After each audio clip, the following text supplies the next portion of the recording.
tardes a todos y todas. Bienvenidos a otro programa de Mujeres que Dicen. ¿Cómo estamos, Camila?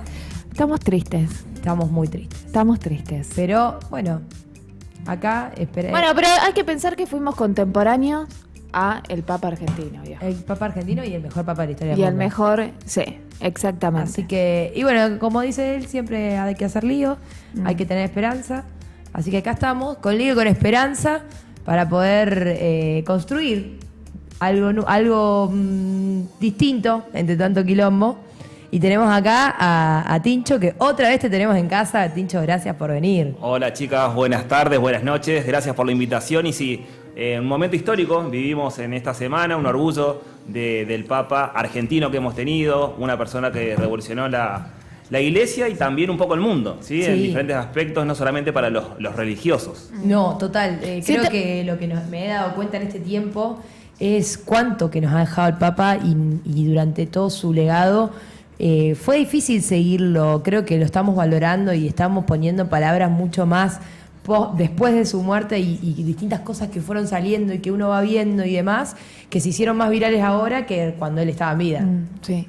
En torno a lo que decía Tincho, de hecho por eso le dicen el Papa de los ateos. Sí. Y cuando entrevistaban a la gente que lo iba a despedir, había muchos que decían que no eran católicos, pero que iban y que creían de cierta forma en lo que él representaba, ¿no? Que para mí iba más allá de la Iglesia católica y se vinculaba mucho a lo más humano que tenemos, ¿no? Una visión más humanista, Ajá. primero humanista y después católica. Sí, además que la Iglesia necesitaba eso, porque recordemos que el Papa anterior termina renunciando y era ultra conservador. Total. Y directo. justamente Panchito lo que logra es que la juventud vuelva a acercarse a la Iglesia y la Iglesia también vuelva a acercarse al pueblo. Y que el pueblo pueda creer de nuevo en la institución de la Iglesia, ¿no? Algo que parecía casi perdido. Sí, yo vi un Papa, también soy una persona que no profesa ninguna religión, pero sí que me llegó el mensaje de Francisco en todos estos años. Un hombre que predicaba con el ejemplo, hablándole a los más humildes, a los más vulnerables, haciendo también él de su vida una vida muy, muy humilde. Hasta el día de su muerte nos enteramos de, bueno, que ha donado la Totalidad de su patrimonio, quedó con patrimonio, $100. lo donó a una cárcel. Pancho tiene más plata que yo. Familiares de él que no tenían dinero para viajar a Roma y que bueno, una empresa privada tuvo que asistirlos para que puedan viajar a Roma. Hay un bebé que dice tan argentino que duele, murió sin un mango.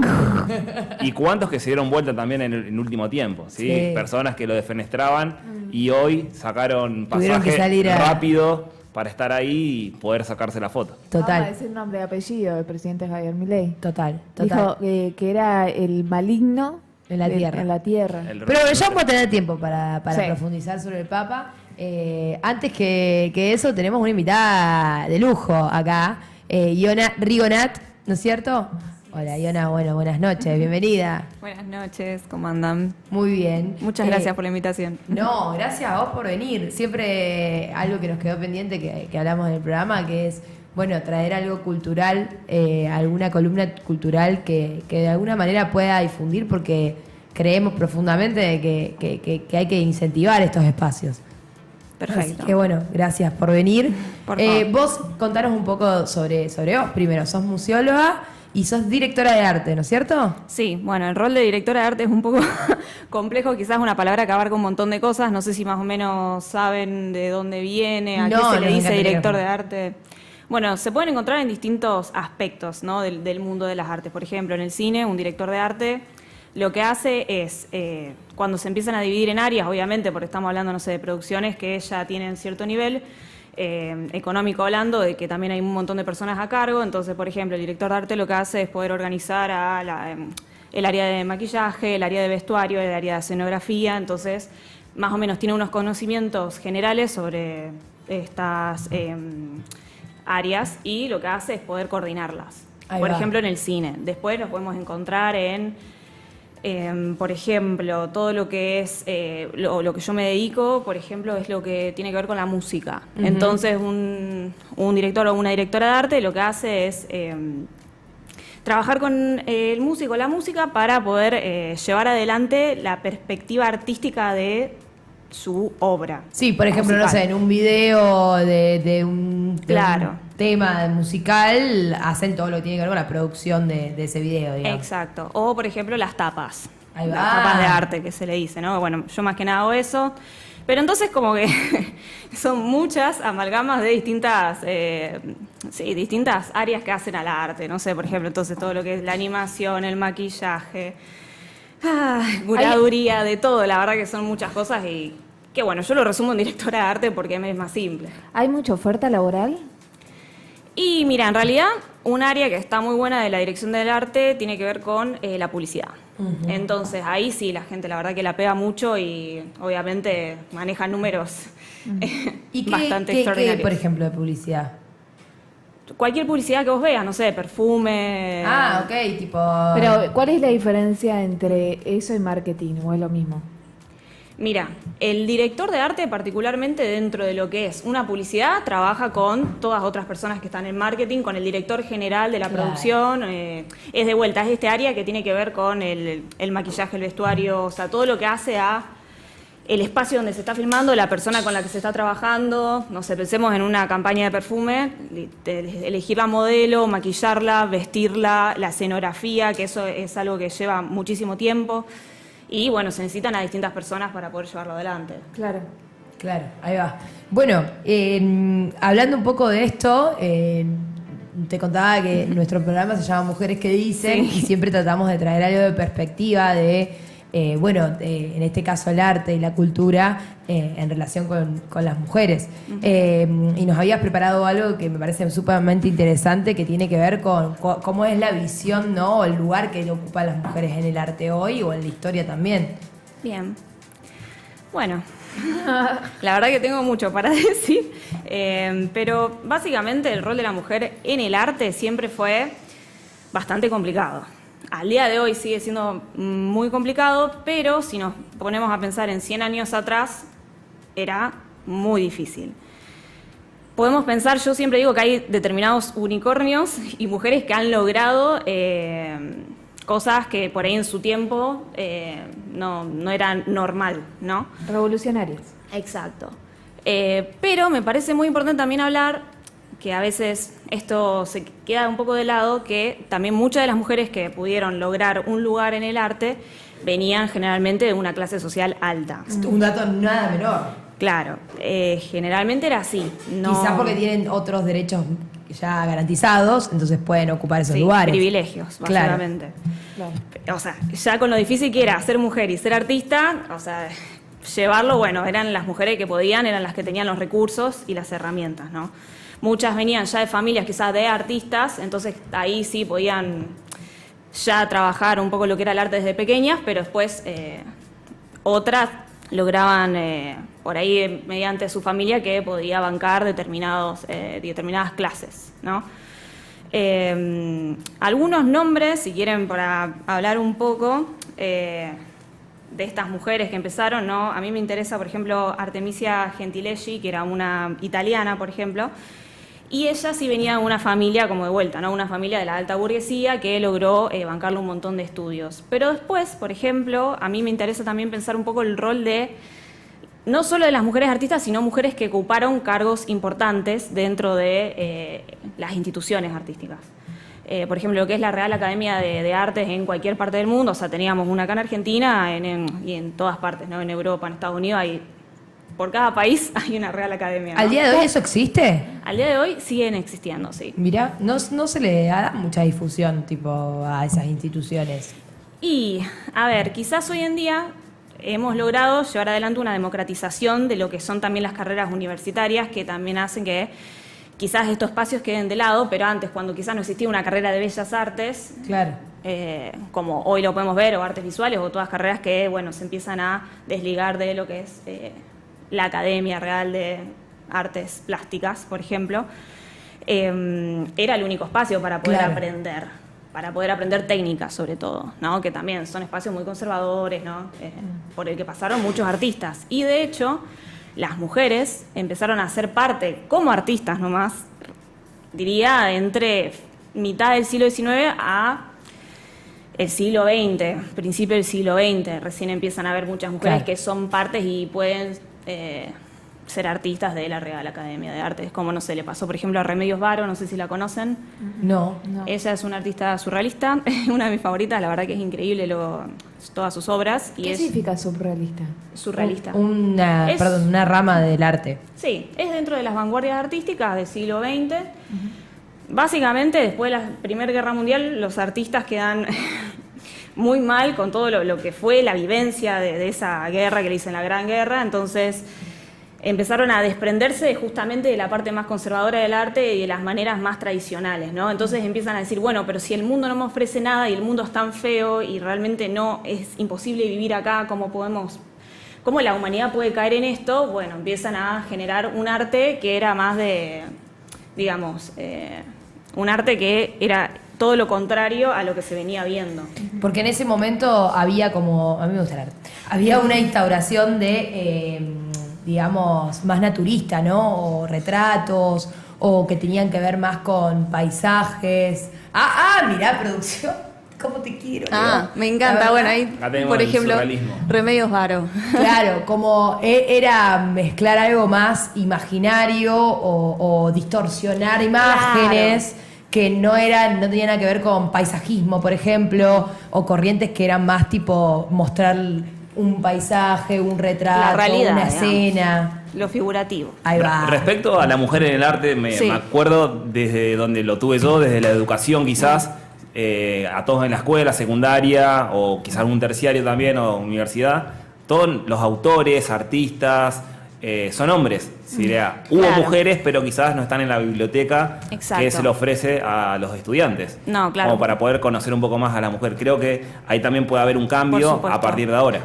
Por supuesto, en realidad a partir de, por ejemplo, en Argentina, todo lo que fue la marea verde y los revisionismos ya a partir de los 90 más que nada en adelante, donde también muchas mujeres empiezan a ocupar más cargos que tienen que ver con la gestión, con la dirección, ahí se empiezan a difundir muchas más artistas que fueron muy importantes para la historia del arte.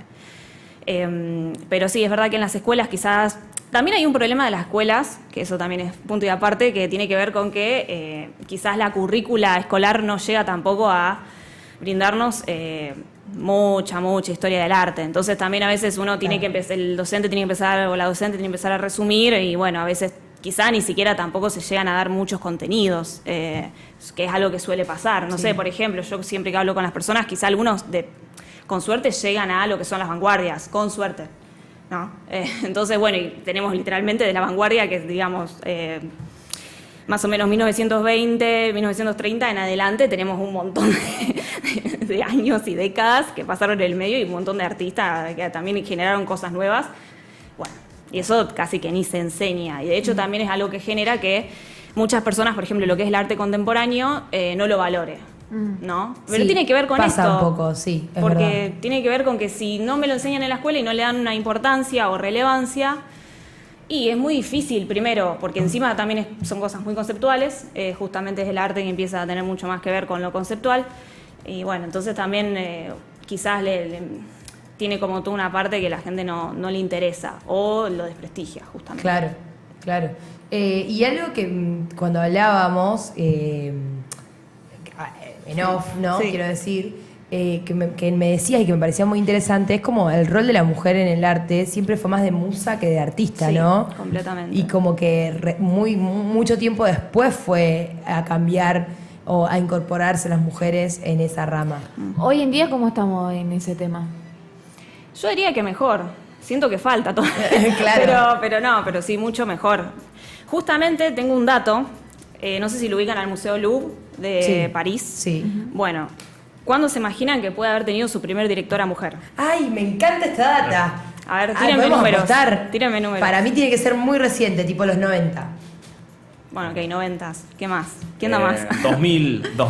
Yo te diría 2010. Ok.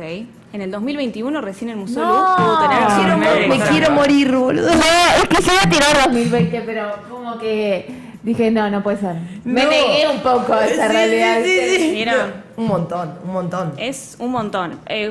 Digo el Museo Luz porque, bueno, es justamente un museo que todo el mundo conoce, Sí. ¿no? Es algo, una institución ya muy relevante Ahí mundialmente. está la famosa Mona Lisa. La Gioconda, La exacto. Gioconda, bueno. Sí. Vulgarmente conocida. Y Sí. por ejemplo, en la carrera, Sí. si son, por ejemplo, no sé, 1000 ingresantes, ¿cuántos hombres y cuántas mujeres ingresan? Mira, ese dato particularmente no lo tengo. Yo creo que en realidad es bastante variado, porque hay muchos también hombres que eligen la carrera de artes, no sé, en este caso, Bellas Artes. Ahí va. Pero en realidad yo creo que se da más también, a ver, hoy en día tenemos la suerte de que hay un montón de carreras que empiezan a derivar de lo artístico y no es solo artista, ¿no? No hablamos de la persona que estudia artes, bueno, también tenemos carreras que empezás estudiando Bellas Artes y después te puedes empezar a derivar hacia diferentes ramas, ya sea la curaduría, la crítica, bueno, dependiendo. Acá en Rosario, por ejemplo, es así con la carrera, te podés empezar a derivar. No necesariamente salir siendo artista, podés salir siendo licenciado en crítica o licenciado... Ahí va. bueno, la curaduría creo que es un poco, tiene otro nombre. Pero ¿Qué es bueno, curaduría? la curaduría, ¿qué es? Sí. Bueno, yo la podría definir como el área de un museo que se encarga de pensar una exhibición. Ahí va. Pensar una exhibición generalmente tiene que ver con, bueno, de qué puede hablar esta muestra, con qué artistas puedo contar, cómo me gustaría mostrarlo. O si tiene temáticas, por ejemplo. Claro, o sea, y tiene que más que nada que ver con el armado de textos. Yo por lo menos lo veo así. Hay gente que, esto es medio polémico, porque hay gente que lo ve de otra forma. Entonces, yo lo veo así. Para mí la curaduría es un oficio. O sea, está bien que hay una, por ejemplo, en la UNA, en Buenos Aires, hay una carrera que es licenciatura en curaduría. Para mí es un oficio.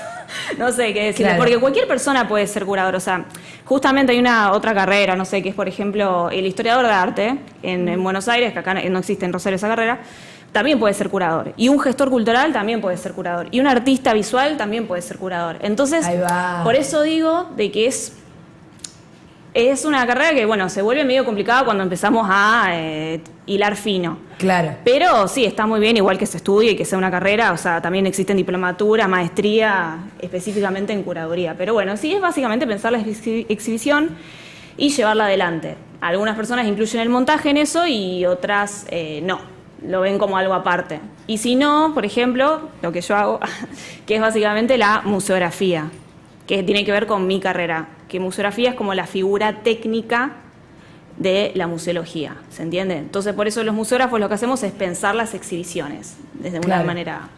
Hablando de este dato, Sí. justamente de cuántas mujeres había, tengo un amigo que el año pasado comenzó licenciatura en gestión cultural. Bien. Y era el único varón entre todas Mirá. las estudiantes mujeres. Mirá. En humanidades. En humanidades, bueno, gestión cultural. Bien, y tiene sentido. Yo la verdad que he conocido gente que se ha recibido de la primer camada y sí, la verdad que sí, también son más mujeres que hombres. Y bueno, también tiene que ver, o sea, creo que en perspectivas hay estadísticas que dicen que las mujeres solemos elegir carreras más artísticas o desde las ciencias sociales Claro. que los hombres. Pero ya ahí entran un montón de otras carreras, no solo arte, entra historia, filosofía. Bueno. Qué locura que a pesar de que sea una carrera que es estudiada mayormente por mujeres o que es palpable que hay una gran participación de mujeres, sin embargo las figuras artísticas principales siguen siendo varones. O sea, como que hay ahí una contradicción entre el capital que hay, no digo, de estudiantes y demás, y después, bueno, quién se hace conocido, qué figura artística realmente trasciende. O esto, la dificultad de las mujeres en incorporarse en determinados... Claro. Una vez que te recibís, ¿no? Digo, te recibís y vas a laburar y decís, bueno, pero ¿qué onda? Ahora, ¿cómo hacemos? Y te consulto, ¿cómo están los museos de Rosario hoy en día? No, yo creo que están bastante bien. Por suerte, a ver, tiene mucho que ver con, de vuelta, volver, si vamos a las personas que están en las distintas áreas del museo, a partir de los fines de los 80, 90, 2000, ahí empezaron a haber muchas más mujeres trabajando en museos. También mujeres idóneas, con carreras que avalaban que también estén ahí, porque también algo que ha pasado desde hace muchos, muchos años en la Argentina es que quizás en los museos terminaban trabajando, más que nada los estatales, personas que quizás eran mandadas ahí sin tener una carrera específica. Sí, como de empleado público, creo, digamos. Administrativo. Claro, sí, Claro. Exacto. O inclusive que hasta era un castigo, como decir, bueno, Te vas al museo. te vas al museo, te voy a mover y te vas a ir al museo. Como que para la gente lo veía como un castigo realmente. Y a partir de, bueno, gracias a que, bueno, esto de vuelta a la democratización, de generar más carreras más específicas, bueno, empezaron a haber más personas que también estudiaban para trabajar en un museo. Y en cuanto a propuestas culturales en la ciudad de Rosario, que, no sé, a veces veo que es difícil para la sociedad conocer estas propuestas culturales o que tengan que ver con el arte y que sea algo llamativo, que convoque. Bien, sí. Creo que tiene mucho sentido también, quizá con lo escolar a veces eso, ¿no? Uh-huh. Por suerte igual hay escuelas que pueden llevar a todos los grupos de niños y niñas a poder conocer los museos, pero también sucede dependiendo de las clases sociales o de si el museo, la escuela tiene dinero, ¿no? También para poder llevar al grupo escolar. Bueno, también son todo un montón de factores que hacen que a veces las personas se terminen alejando un poco de estos espacios. También en dónde están ubicados, generalmente están ubicados en el centro de la ciudad. Bueno, también todo eso hace que se vuelva un poco, dificulte un poco también el hecho de ir a un museo. Ahora, yo les pregunto, por ejemplo, ¿a ustedes les gusta ir a museos? ¿Les gusta ver exposiciones? Sí, he ido. Yo no soy mucho de los museos. Justamente a museos no me han invitado, soy más de quizás del cine. ¿Sabés cuándo pero mi vieja me ha inculcado hay varias noches de los museos de Rosario que se abren a todo el público, recorridos. Eso te iba a decir, por ejemplo. He ido al de la democracia en el Palacio Fuentes, muy bueno. ¿Viste el que está en Yo Santa fui a Fe? Antonio Berni en su momento, cuando era más chiquita, por ejemplo. Ah, mira. ¿Viste el que está en casa museo? En Santa Fe entre Buenos Aires y La Prida? El Esteves. No, en el calle San Lorenzo, sí. Bueno, yo ese, por ejemplo, lo conocí ahora en la última noche de las peatonales, que hubo una banda tributo a Charlie. Mira. Y era mágico el lugar. Era mágico porque además como con la banda, claro. Había pasado también hace poco el 24 de marzo, entonces y Charlie tiene canciones muy significativas sobre ese tema y fue espléndido. Pero no tengo incorporado el hábito de ir a museos. Bien, yo lo que pienso sobre esto es que si la gente no tiene ganas de ir al museo, es más un problema de las personas que trabajan en el museo que de las personas que no tienen ganas de ir al museo. ¿Se entiende? Sí, como... Queda medio trabalenguas, pero para mí en realidad es nuestra obligación como personas que tienen, una carrera artística y nos interesa trabajar en museos. Hacer una propuesta convocante. Exacto. Y sí, para mí tiene que ver por ese lado. Como por ejemplo lo que acaba de decir Cami. Exacto. Que el museo se pueda hacer conocido porque toca una banda tributo de Charlie o lo que sea. Exacto. Claro. Sí, poder acercar el museo a la comunidad, si no, no hay otra forma. Es muy difícil que alguien, esté pasando y diga, bueno, a ver, ¿qué es esto? Y quiera entrar. Sucede, pero no es lo más normal. Entonces, sí o sí, en especial en espacios que son públicos, tiene mucho sentido, si el museo es de todos, poder llevarlo, ¿no? Hacia todos y todo. Es la idea, o por lo menos es cómo yo me manejo y, bueno. Sí, la visión que tenés vos de esos espacios. Sí. ¿Y en la ciudad de Rosario hoy hay algunas actividades interesantes que tengan que ver con el arte? Bueno, por ejemplo, el Museo Castanino, que estaría ubicado en Oroño y Pellegrini, sí, que es el Museo de Bellas Artes. En el Parque Independencia. Exacto. En ese museo hay una muestra muy buena de Antonio Berni, que lo que hace es un poco ver el recorrido de Berni en lo que sería el aniversario de 120 años de su nacimiento. Además que está incluido no sé si se enteraron, que estamos en este año dentro de los 300 años de la ciudad de Rosario. Sí. Que eso puede ser muy debatible también. Bueno, no tiene fecha específica. Exacto. Sí, total, es verdad. Fue como... Bueno, vamos a ponerle esto porque tenemos que festejar. Aproximadamente 300 años. Aproximadamente. Entonces, justamente hay muchos historiadores que dicen, no sé, fíjate, pero bueno, también es... No sé, es interesante igual la celebración, me parece por lo menos. Entonces, dentro de ese contexto se llevó adelante esta muestra en el Castanino sobre Antonio Berni, que ahora en mayo son 120 años desde el nacimiento de él. Entonces, no sé si lo conocen a Antonio Berni, lo ubican. Su obra más conocida ¿cómo es que se llama? Manifestación. No, Manifestación, la que están los obreros... Ay, pero Leo, si me pones esta me vuelvo loca. A ver. Manifestación, que es... ¿la tenemos en el local? Sí. Son todos hombres trabajando. Hermosa. Hermosa. Hermosa. Bueno, la verdad que es una lástima, sí me generó mucha lástima que quizás el Museo Malva no haya podido prestar determinadas obras, que ellos tienen un montón de obras de Berni para la muestra, porque ellos tienen las obras más icónicas, justamente tienen Manifestación, pero bueno, está bien que es una obra que, a ver, es muy frágil, entonces... Claro. Ahí está, mirá. Ahí está. Es buenísimo. Y acá, desde acá no se nota, pero por ejemplo, Berni, el soporte que utilizó para esta obra son bolsas de arpillera. Ah, no Que sabía esa justamente data. tiene, o sea, si ustedes la ven en vivo, se van a dar cuenta porque tiene como los no sé cómo decirle, como los sí, poritos, los rugosidad. agujeritos, eso. Y es muy interesante porque directamente se alinea a lo que es un trabajador, Sí. a lo que lo tenían que estar llevando los trabajadores. Es muy significativo, sí, digamos. completamente. ¿Y por completamente. qué no las prestó? No, ya ahí ya no tengo tanta data, pero bueno, ahí... Pero el chisme, ¿cuál es? Tampoco sé si el Museo Castanino las pidió, no lo sé. Claro. La verdad que no lo sé, chicas. Leer no investiga. Ampliaremos. LAM. Claro. Hay que ampliar, hay que ampliar. Pero la verdad que igual tiene un montón de obras muy, muy bellas. Por ejemplo, todo lo que es Juanito de Laguna, que bueno, son estos personajes que Berni ya lleva adelante dentro de su última etapa como artista, más sobre la justicia social, digamos. Juanito Laguna, que era este muchachito que vivía cerca de los basurales. Y también Ramona, que justamente también es una trabajadora sexual. Claro. Y todo lo... claro.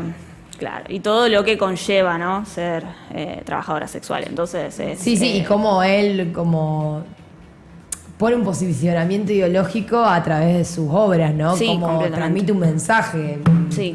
manifiesta, Sí, sí. no es que solamente está pintando o haciendo una obra de arte, está dando un mensaje sobre eso puntual. Creo que eso es lo que distingue a Berni por ahí del resto de los artistas, como que el loco habla a través de sus obras de arte. Es sentido del arte también, ¿o no? ¿Cómo? Es el sentido del arte. Sí, pero no sé si Sí, hay otros depende. artistas que hagan eso, ¿me entendés? Como hablar a través de sus obras y dejar un mensaje tan claro sobre situaciones sociales, ¿me Políticos. entendés? Claro. Sí, o sociales, o que tienen que ver con describir una sociedad. Claro. Como, Sí, hay puede otro, ser. no sé, si vos hacen- Hablando de arte, hoy sacaron un temón. Sí, Lali Dillon. Lali Dillon. Temón. ¿Ustedes lo vieron al videoclip? No, no lo vi entero. Me aparecieron recortes en TikTok, pero todavía no lo vi entero. Muy Todavía hot, no propio tuve la a oportunidad. ellos. Propios a ellos. ¿Podemos poner un pedacito?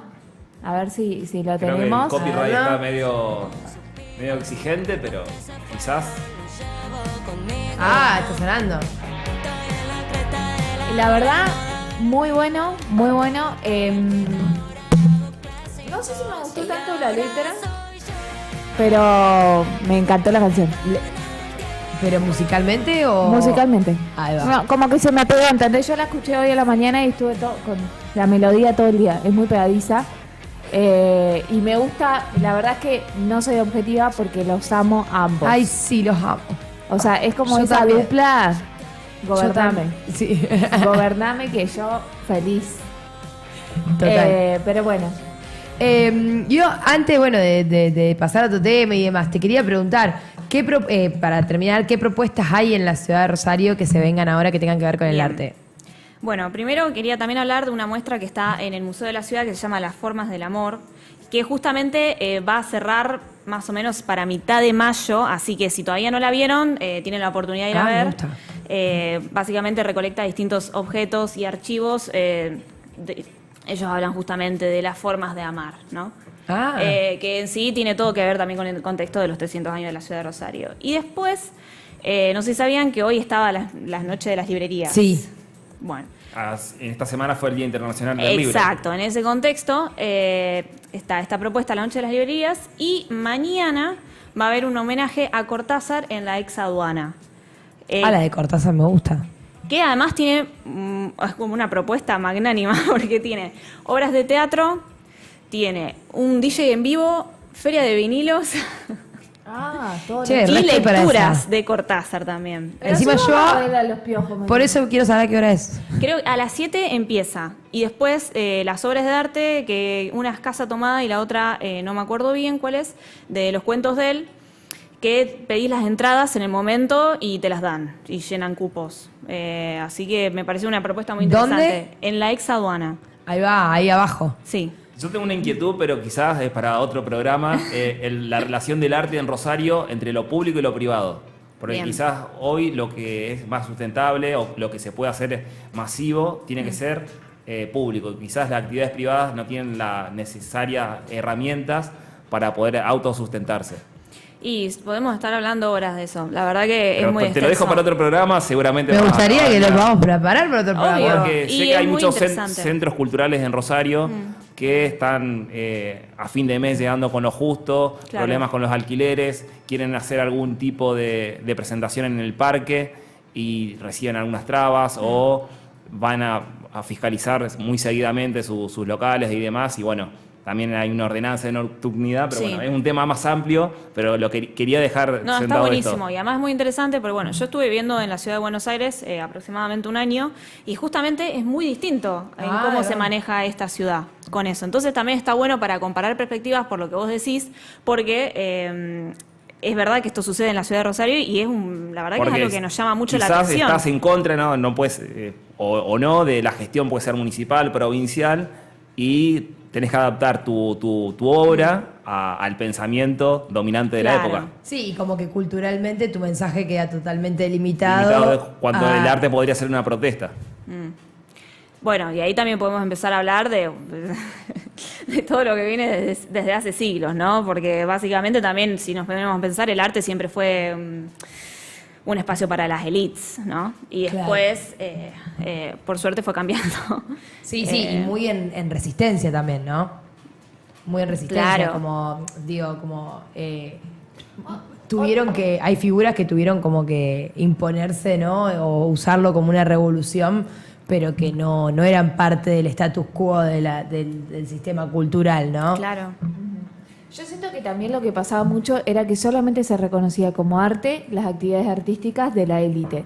Pero en los sectores populares también había mucho arte, pero justamente se deslegitimaba y se lo colocaba en un lugar de marginalidad, entonces lo terminabas desgastando. Claro, Pero siento que el arte siempre estuvo en todas las clases sociales. por supuesto. Porque además también es algo que cuando uno está atravesando situaciones complicadas, difíciles, más que nada, no sé, problemas económicos, que los problemas económicos te llevan a que se te desordene la vida, podés encontrar como un minutito de paz en una canción que te guste, que antes se veía mucho esto, o por ejemplo, que se marca mucho en los barrios, ponele, no sé si se escucha tanto rock, pero se escucha mucha cumbia, ¿no? Sí. Y hay mucha gente que termina invalidando la cumbia como... Sí, esto no es música. Claro, es como que te lo comparan con Cerati y son los dos de diferentes mundos, los dos hacen arte y el arte de ambos es válido, ¿o no? Bueno, yo no me quiero poner muy marxista. Pero vamos a tener que hacerlo. Pero básicamente lo que vos estás diciendo es un planteo que salió en la dialéctica de la ilustración de Adorno y Horkheimer, que son dos pensadores de la Escuela de Frankfurt, Sí. que más o menos para un poco antes de la Segunda Guerra Mundial, porque ellos son unos exiliados, ellos eran judíos alemanes y se van a vivir después a Estados Unidos, ¿no? Por exilio. Y justamente ellos plantean todas estas cosas, en donde hablan de la cosificación, en donde por ahí podemos decir que cómo terminan siendo la cara de una misma moneda. Entonces, por ellos hablaban, en un ejemplo, de que la ópera termina siendo lo mismo que, bueno, en este caso, si lo podemos comparar con la cumbia, ¿no? Termina siendo todo lo mismo, porque terminan cosificando, ¿no? O un ejemplo muy claro sería un artesano con una persona que trabaja con... Sí, que hace artes plásticas. Claro. ¿no? ¿Cómo se llaman los que hacen las figuras? Cerámica. Mi ignorancia es total. No, como tenés que hacer un curso acelerado para Claro, si no- los que hacen, que te hacían la forma de la cara y todo eso. Los que hacían los monumentos. Ah, ok, sí, un escultor. Claro, un escultor, pero de cierta forma podemos ponerlo como Las formas antítesis. de tratar de ambas, entender claro, son tremendas, boluda. El que te hacía la cara. Perdón. Estudiantes de abogacía. El que bueno. hacía el busto, Está claro, bien. eso te... Claro, Está bien eso el quería problema. decir, el que Sí. te hacía el gusto. Mira, yo también lo que creo que es importante de vuelta, ¿no? Con esto, cuando volvemos a lo de lo que es la clase baja, porque hay algo que también hablan los marxistas un montón, es pensar también lo que es el tiempo del ocio. El ocio. Total, como un derecho y no como y un sí, privilegio. Porque si nos ponemos a pensar, no sé, en la segunda revolución industrial o ni siquiera a principios del siglo XX. O sea, ahora también. También. Quizás ahora, por suerte, tenemos otras herramientas que nos llevan quizá a poder tener más contacto con la música, con el arte, no sé, por ejemplo, mediante el celular, digo. O sea, aunque también es todo muy complicado, pero digo, antes ni siquiera existía eso. Había toda una masa de gente que era analfabeta. Entonces también se hacía muy difícil. ¿Cómo haces? Si no tenés ni siquiera tiempo, estás trabajando, no sé, 14, 18 horas, o sea, ¿en qué momento le podés dedicar, no? Claro, o sea, hasta había niños que trabajaban. Es como que digo... se vuelve muy complicado y justamente yo siento que por eso también cayó en estos espacios de, ciertos sectores sociales, la alta burguesía, la aristocracia, que sí tenían tiempo al pedo, vamos a decirlo. Total. Y me parece que esto es algo para que podamos preparar para otro programa, así que si les parece podemos coordinar para que vuelvas a armarte una columna sobre arte y desigualdades. ¿Podemos catalogarlo así? Dale, me gusta. Acostumbrate a mi burrada, porque ¿viste? La que te tiré recién, el que te hace la cara, es lo mínimo. El que te hace la carita. Derecho al ocio, otro nombre. Derecho al ocio también me gusta, es un buen nombre. Así que bueno, invitadísima. Y bueno, ahora cerramos y vamos a pasar, que tenemos una invitada acá pendiente justamente para hablar sobre el tema del Papa. Te invitamos a que te quedes y que termines el programa con nosotras. Me quedaré entonces. Vamos. A ver si podemos conectar. Ahí estamos. Hola, buenas noches. ¿Cómo estás? Para que no la escucho. Ahí va. A ver, está silenciada, Juli.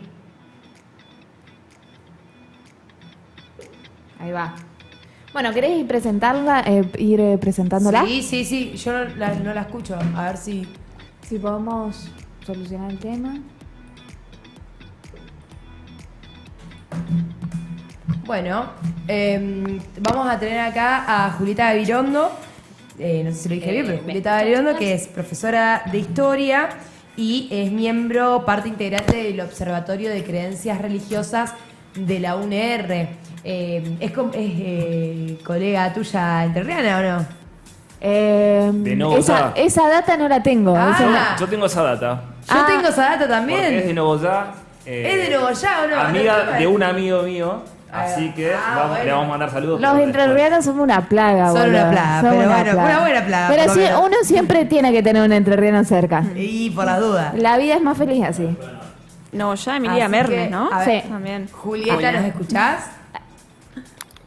Ahí me parece que se escucha, Juli. Hoy. Hola.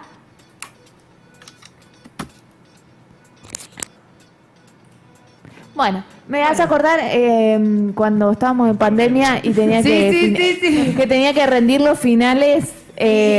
No, aparte Hola, profe. No, y yo la pandemia la pasé en mi pueblo. Como buen pueblo, el internet una mierda. Claro, ahí se ¿Sabés cómo la padecía yo? Y aparte que tipo los profesores te hacían agarrar el celular y mostrar toda la habitación. Ay, no. Que eso lo podemos debatir. Ay, que chicos, también es verdad, me había olvidado de eso. Sí. Que te hacían mostrar toda la habitación porque había todo porque yo ya era profesora en ese momento y 360. era adscrita de tributario. Y era como, bueno, ahora procedé a mostrar toda la habitación. Y era cualquiera, porque vos te podías esconder atrás de una puerta y después salir, hacer una pelotudez enorme. Por casualidad ahora me están escuchando. Ahora sí. Te escuchamos, Julieta. Ahora sí, Juli. Me uní del teléfono, de la maldición del celular, que tengo en la computadora esta semana. Bueno. Pasó esto no me había pasado, me pareció otra cosa, pero No hay problema, no hay problema. Esto también. Bueno, Julieta Gabirondo, ¿no es cierto? Sí. Bueno, te habíamos presentado, profesora de historia, también sos miembro del Observatorio de Creencias Religiosas de la UNR. Sí, perfecto. Disculpen que me estoy acomodando. ¿Se ve bien ahí? Te estamos ¿Se viendo escucha? perfecto. Sí. Ay, buenísimo. Bueno, gracias por aceptar la invitación. Justamente estábamos hablando de que sos también entrerriana, ¿no es cierto? Ay, sí. Esa parte no la escuché, perdón. No hay problema. Así que acá tenés una corregional. Exactamente, yo, acá. Siempre hay alguien, siempre hay alguien. Sí. Siempre hay alguien y también nos tenemos que cubrir la espalda entre nos, porque el bullying que nos hacen por Urquiza... Pero hay un tema ahí. no vamos a entrar ahí, vamos a hablar de... Vamos a hablar pensé de... Vamos que, a lo que no, nos no, acusa. pensé que por ahí, porque la tonadita, porque hablamos o rápido, cerrado. No, tienen un pensé que venía por vocabulario ahí. especial, diferente. No, sin duda. Sí, tienen Eso no hay duda. palabras que solamente se dicen en Entre Ríos. Sí, Exactamente. orgullosamente Sí. lo llamo. Juli, Bueno, yo voy a decir una queríamos- última bardeada a Rosario para defender Entre Ríos y cierro. No, que viste que nosotros decimos somos entrerrianos, o sea, somos orgullosos de la provincia. Sí. Los de Rosario, viste, te dicen, yo soy de Rosario, como que no, Claro. ahí no No, incluye pará, Santa yo Fe, ahí estoy pica. orgullosa de ser de Nosotros la como provincia de que Santa Fe. orgullo ahí, no importa dónde sea, somos Entre Ríos. Juli, nosotros tenemos marcha. La marcha de Entre Ríos, bien, bien, ahí Santa Fe vamos no sumando tiene puntos. marcha. Yo cuando me enteré de esto realmente no lo podía entender porque nosotros los actos de la secundaria o la primaria va el himno nacional y la marcha de Entre Ríos. Alta. Yo alto creo que tema. para el cierre podamos poner la marcha de Río porque me muero, me caigo acá Me encanta. redonda. Te la cantaba. Juli, bueno, queríamos hablar con vos un poco sobre el fallecimiento del Papa, la situación, hacer un poco alguna breve resumen. Creo que al inicio del programa veníamos charlando de la importancia del Papa, que además de ser argentino fue, creo, el Papa más humanista que hemos conocido, que he tenido el placer de conocer a lo largo de la historia de la Iglesia Católica. Y que nos ha dado un poco la esperanza de que la institución puede volver a acercarse al pueblo, ¿no? Y lo que decíamos un poco hace un rato era esto, de que estamos encontrando mucho material del Papa post-mortem que le dan un valor y que por ahí no era tan conocido en relación a eso, no se difundía tanto lo que él decía. Nosotros somos un programa que se llama Mujeres que Dicen, que somos todas feministas, todas luchamos por la igualdad de género en todos sus espacios, y la verdad que ver un Papa tan cercano a las mujeres en la Iglesia, a hablar cuestiones tan tabú para la Iglesia como han sido la homosexualidad, como han sido las personas transexuales, no darle la espalda, abrirle las puertas de la Iglesia, creo que a mí por lo menos me pone la piel de gallina, me emociona, me parece trascendental en la historia. Y bueno, también después hablar un poco sobre qué va a pasar, ¿no? Porque también un poco creo que todas estamos pensando si el legado del Papa puede seguir o qué se viene. Sí, perfecto. Yo creo que, bueno, mucho para charlar o mencionar a partir de lo que dijiste. Yo creo que como primer instancia y también un poco... para eso está el observatorio y también difundirnos su existencia, debemos pensar a la Iglesia, como si bien tiene obviamente ciertos patrones como jerárquica, patriarcal y demás, es una institución y más que nada es una constelación, en donde al interior de esta Iglesia conviven distintos sectores, distintas facciones, instituciones, personajes que están siempre pugnando por el sentido de lo católico y qué es ser católico. Porque las personas se siguen sintiendo e identificando más allá de lo institucional. Cuando vemos los números de las encuestas, ¿no? La adscripción a la Iglesia Católica puede haber bajado en términos de institución, pero las personas se siguen identificando. Entonces, mencionar por un lado que en la institución católica hay vínculos, hay personas o hay instituciones que estuvieron y están mirando a los feminismos y a las disidencias, ¿no? Están las propias teologías feministas. La teología es la rama que estudia, ¿no?, lo sagrado. Bueno, así como el feminismo está presente en un montón de instancias, de instituciones, también está presente dentro de algunos sectores de la Iglesia. Y bueno, entiendo que Francisco lo que supo es dar, desde su posición, ¿no?, jerárquica y como líder, supo tender puentes de diálogo y de visibilidad por fuera de la Iglesia, con otras religiones y también el interior de la Iglesia Católica. Y en ese sentido ha visibilizado el trabajo de muchas personas a lo largo y lo ancho de los distintos países que estaban junto a los márgenes de los márgenes y que ya existían, ¿no? Bueno, católicas por el derecho a decidir existía. Hermanas de distintas congregaciones, como Mónica Astorga, que trabaja con las mujeres trans, existían. Bueno, Bueno, Papa, perdón, la sí. Sor que fue a visitarlo al Papa, que se hizo viral, que fue a despedirse de él y que no se movió durante horas y que se dio a conocer que era una monja que rompió el protocolo. Sí, pero que venía trabajando con el Papa Francisco desde hacía mucho tiempo y que trabajaba en un circo con personas de la comunidad trans, con personas que tienen que ver con trabajadoras sexuales y que también acercaba digamos, toda esa comunidad y que de alguna manera la Iglesia no les dé la espalda, sino que busque de alguna manera incluirlas en lo que es la palabra de Dios. Digo, yo soy católica, no soy una persona que profese la religión o que practique la religión cotidianamente, pero sí creo en la doctrina social de la Iglesia, en la palabra, en lo que transmite, ¿no? Digo, la Biblia o la palabra de Dios. Y sí creo que eso durante muchos tiempos la Iglesia le dio la espalda en vez de llamar, de convocar a esos sectores a, de alguna manera, no sé si van a encontrar lo que decís vos, puntos de encuentro máximo, pero sí dialogar, ¿no? Sí, exacto. No es que ahora, o no es que durante el papado de Francisco la Iglesia salió a decir abiertamente que estaba a favor del derecho de las mujeres a decidir sobre su cuerpo, es decir, al aborto, ¿sí? Pero la postura de Francisco es todos y todas somos hijos de Dios, y en ese sentido la Iglesia no puede ser, digamos, una institución de élite y excluyente, sino que tiene que estar abierta a todas las personas, y en ese sentido de todas las personas entran todas las realidades, digamos, ya sea de las elecciones de géneros sexuales, e inclusive, que fue otro de los puntapiés, ¿no?, de Francisco, esta cuestión, ¿no?, de que vos decías muy bien, la doctrina social de la Iglesia. Bueno, la doctrina social de la Iglesia existe hace numerosos años, y trata, ¿no?, sobre las relaciones entre el capital, el trabajo, los individuos. Creo que él vino a sumarle cuestiones, bueno, como el ecologismo y demás, y también vino a sumarle la existencia, y también teniendo en cuenta sus raíces, argentinas y latinoamericanas, de una diversidad de trabajos de los trabajadores de los sectores populares, el famoso lema, ¿no?, de tierra, techo y trabajo. Total. Y incluyó también, ¿no?, a esas cuestiones. Y a entender también, si nosotros inclusive queremos hacer una mirada amplia del feminismo, entendiendo que mujeres disidencias, para acceder a una mejor calidad de vida, también tenemos que acceder a mejores condiciones materiales de vida. Por supuesto. Y en ese sentido, bueno, creo que fue otro de los aportes de Francisco, ¿no?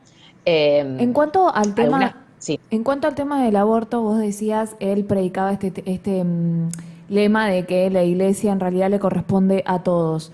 Yo, lógicamente, comparto esa idea, pero también creo que lo que más me impactó fue en el documental Francisco Responde, cuando le hacen una pregunta acerca de la legalización del aborto y de las mujeres que deciden abortar. Me sorprendió mucho la respuesta que él da respecto de cómo la Iglesia tiene que actuar frente a esa situación. Y me acuerdo que él dijo, la Iglesia no tiene que juzgar, tiene que acompañar a la mujer que decide abortar. Y si bien no se proclamó de forma expresa a favor de la legalización del aborto, me parece que es un cambio fundamental en el discurso que venía teniendo la Iglesia en esta materia, que a su vez también era el discurso de muchos legisladores a lo largo y a lo ancho de todo el mundo para ir en contra de la legalización del aborto, ¿no? Lo mismo, perdón, agrego esto, lo mismo con las personas de la comunidad LGBT. Hay un paralelismo total. Hay en ese mismo documental, uno de los pibes le dice: yo soy católico y toda mi vida me excluyó la Iglesia y me pregunto si me equivoqué, ¿no? Y bueno, él tiene una respuesta muy similar. Acá la Iglesia no está para excluir a nadie, acá la Iglesia está para incluir a todos. A mí lo que me impactó mucho de él, Juli, fue la sencillez para desenvolver uno de los cargos más importantes de todo el mundo, ¿no? Y creo que eso también ha marcado desde ya la despedida como está siendo. De hecho, están yendo personas... Sí, no pudieron más de sacar 100.000 todavía personas. el cajón. Sí, y ahí vimos una entrevista de una chica trans llorando, emocionada, porque traemos a colación mucho este tema porque sabemos que además de que son un grupo que están ultra vulnerados, también para muchas implica un problema de identidad muy fuerte. Sí, entonces, que le cambia su historia. Claro. Entonces me parece que él fue un chabón súper sencillo, súper simple para desenvolver y ejercer un poder que era, casi te digo, para mí absoluto. Y esto también marca una vara, ¿no? Porque el que venga, por ejemplo, ¿cómo va a salir vestido? ¿Va a ir al Palacio Apostólico, no sé cómo se llama, o va a ir a Santa Marta, ¿no? Y eso es lo que yo te quería preguntar a vos. ¿Qué es lo que pensás que puede llegar a suceder? Y a su vez también, a partir de eso, ¿cómo puede llegar a responder la sociedad? Porque mi miedo es que para mí va a venir un conservador. Sí, yo también lo pienso, eso, que va a venir una persona conservadora por las presiones también que hay dentro de las mismas iglesias, que en algún momento quedaron, no digo relegadas, pero sí limitadas, ¿no? Frente a la figura del Papa. Antes de decirte lo del futuro, digamos, me había notado dos cositas que mencionaste, ¿no? Me quedó sonando ahí lo que dijiste de ser persona, justo hoy, y vinculándolo con lo que hablábamos hace un ratito sobre la imagen de esta hermana, que era amiga del Papa Francisco y que era sobrina inclusive de una de las monjas desaparecidas. Cuando le hacían hoy en un canal de televisión que veía entrevistas a las mujeres trans con las que ella trabajaba, ellas nombraron, bueno, toda la ayuda que les dio durante la pandemia y demás, y algo que dijeron, ¿no?, muy emocionante, es que se sintieron personas, ¿no? Entonces creo que ahí es, ¿no?, una de las claves para pensar, ¿no?, la mirada y lo que implica, ¿no?, la mirada de esa persona, en este caso de Francisco. En ese sentido, en Argentina tenemos el caso de Mónica Astorga, espero que estoy diciendo bien el apellido, que nosotros la entrevistamos para el observatorio. Ella es una carmelita que trabaja con mujeres trans, ha hecho hogares para mujeres trans, impresionante todo lo que ha hecho, hogares y muchísimo más, y el Papa Francisco siempre estaba en contacto con ella, inclusive la animaba a seguir su trabajo, y bueno, con la típica frase de que recen por él y demás. ¿Es de Buenos Aires o de dónde? Ella, como es de una congregación, va cambiando, digamos, de lugar, pero las casas han estado en La Plata y demás.